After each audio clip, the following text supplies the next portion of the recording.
ফুলেল শুভেচ্ছা, কেক কাটা আর উৎসব মুখর আয়োজনে উদযাপিত হল বস্তুনিষ্ঠ সংবাদ পরিবেশন এবং মানুষের আস্থা অর্জনের অন্যতম মাধ্যম দৈনিক দেশ রূপান্তরের সপ্তম প্রতিষ্ঠাবার্ষিকী। গৌরবময় এই পথ চলায় ৮ বছরে পা রাখল পত্রিকাটি। অনুষ্ঠানে ফুলেল শুভেচ্ছা গ্রহণ করেন রূপায়ণ গ্রুপ ও দেশ রূপান্তরের চেয়ারম্যান লিয়াকত আলী খান মুকুল।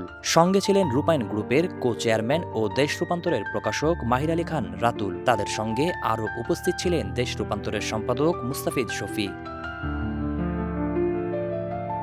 ফুল দিয়ে শুভেচ্ছা জানান মন্ত্রিসভার সদস্য, সংসদ সদস্য, বিভিন্ন রাজনৈতিক দলের নেতা, শীর্ষস্থানীয় ব্যবসায়ী এবং সামাজিক ও সাংস্কৃতিক অঙ্গনের বিশিষ্টজনরা। দেশ রূপান্তরকে শুভেচ্ছা জানিয়ে ভবিষ্যতে আরও বস্তুনিষ্ঠ ও দায়িত্বশীল সংবাদ প্রকাশের আহ্বান জানান অতিথিরা। তথ্য ও সম্প্রচার মন্ত্রী জহিরুদ্দিন স্বপন বলেন, গণমাধ্যম সহ দেশের সব ব্যবস্থাই রূপান্তরের প্রক্রিয়ার মধ্যে আছে, এর সাথে তাল মিলিয়ে চলতে হবে। রূপান্তর নামের মধ্যেই একটা ব্যঞ্জনা আছে, ট্রান্সফরমেশন, এবং যে মুহূর্তে আমরা এই সপ্তম বর্ষ থেকে অষ্টম বর্ষে রূপান্তরিত হচ্ছে রূপান্তর, তখন আসলে কিন্তু গণমাধ্যম ব্যবস্থা সহ সমস্ত ব্যবস্থাই কিন্তু একটা রূপান্তরের প্রক্রিয়ার মধ্যে আমরা আছি। বিরোধী দলীয় নেতা ও জামাতে ইসলামীর আমির ডাক্তার শফিকুর রহমান বস্তুনিষ্ঠ সংবাদ পরিবেশনের ধারা অব্যাহত রাখার আহ্বান জানান। তারা স্বচ্ছ ভূমিকা রাখবেন। আমি কারো কাছে নিরপেক্ষতা আশা করি না, নিরপেক্ষতা আমার কাছে মিনিংলেস, বরঞ্চ আমি বস্তুনিষ্ঠতা আশা করি।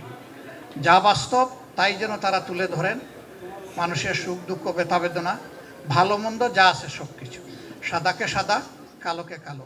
অন্যদিকে পানি সম্পদ মন্ত্রী শহীদ উদ্দিন চৌধুরী অ্যানি বলেন, গণতান্ত্রিক আন্দোলনে পাশে ছিল দেশ রূপান্তর। দেশ রূপান্তর আমাদের পাশে থেকে আমাদের কথাগুলো জনসাধারণের সামনে, দেশবাসীর সামনে তুলে ধরবেন, কারণ আমরা সবসময় দেশপ্রেমিক, জনবান্ধব, গণবান্ধব চিন্তা থেকেই কথা বলে তথ্য ও সম্প্রচার প্রতিমন্ত্রী ইয়াসের খান চৌধুরী দেশ রূপান্তরকে দায়িত্ব নিয়ে পথ চলার আহ্বান জানান।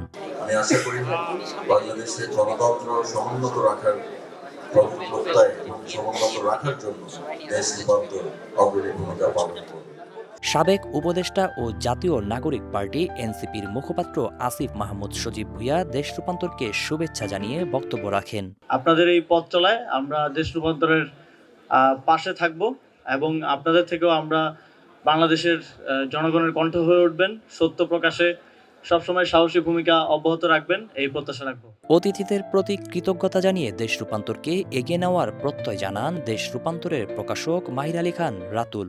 বিগত 7 বছরে আমরা পাঠকদের মাঝে অনেকখানি বিশ্বাসযোগ্যতা অর্জন করতে পেরেছি। আমাদের প্রতিশ্রুতি থাকবে, আমরা সবসময় বস্তুনিষ্ঠ সংবাদ প্রেরণ করব এবং যুগোপযোগী সিদ্ধান্ত নিয়ে আমরা এগিয়ে যাব।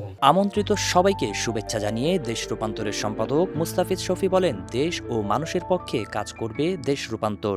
আমি দেশ রূপান্তরের সকল সাংবাদিক এবং সংবাদকর্মীর পক্ষ থেকে তাদের প্রতি কৃতজ্ঞতা জানাই এবং আমি আপনাদের সবাইকে সবার সহযোগিতা চাই যে আমরা এগিয়ে যেতে চাই দেশের জন্য, মানুষের জন্য। রাজধানীর ঢাকা ক্লাবে প্রতিষ্ঠাবার্ষিকীর বর্ণাঢ্য অনুষ্ঠানটি পরিচালনা করেন উপস্থাপিকা শান্তা জাহান ও সাংবাদিক হাবিবুর রহমান পলাশ।